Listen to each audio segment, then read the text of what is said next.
ശർക്കര കൊണ്ടുള്ള ഒരു ഉണ്ടയാണ്, അരി ഉണ്ടയാണ് ഉണ്ടാക്കാൻ പോകുന്നത്. അതിന് വേണ്ടിയിട്ട് ഞാൻ 4 അരി വെള്ളത്തിയിട്ട് കഴുകി അത് വൃത്തിയാക്കി വെക്കാൻ പോവുകയാണ്. അത് തോർന്ന ശേഷം നമുക്കത് വറുത്തെടുക്കാം.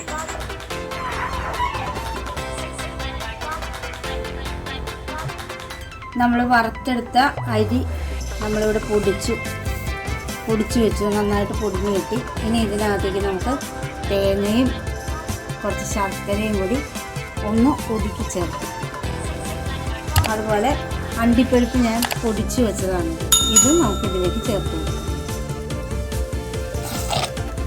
ശർക്കരയും തേങ്ങയും കൂടി നമ്മൾ മിക്സ് ചെയ്തെടുത്തത് ഇതിലേക്ക് ചേർത്തിരിക്കും.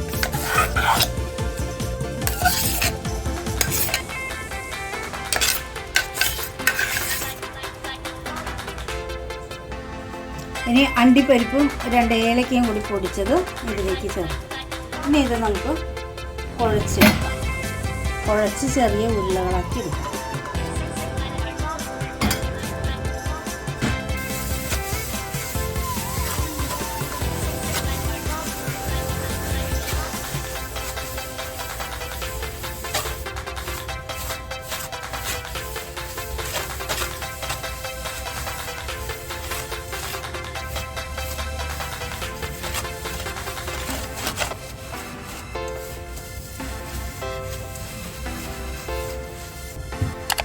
നമ്മളിത് കുഴച്ചെടുത്ത് കഴിഞ്ഞു. ഇനി നമുക്കിത് ചെറിയ ഉണ്ടകളാക്കി സെർവ് ചെയ്യാനായിട്ട് റെഡിയാക്കി എടുക്കാം.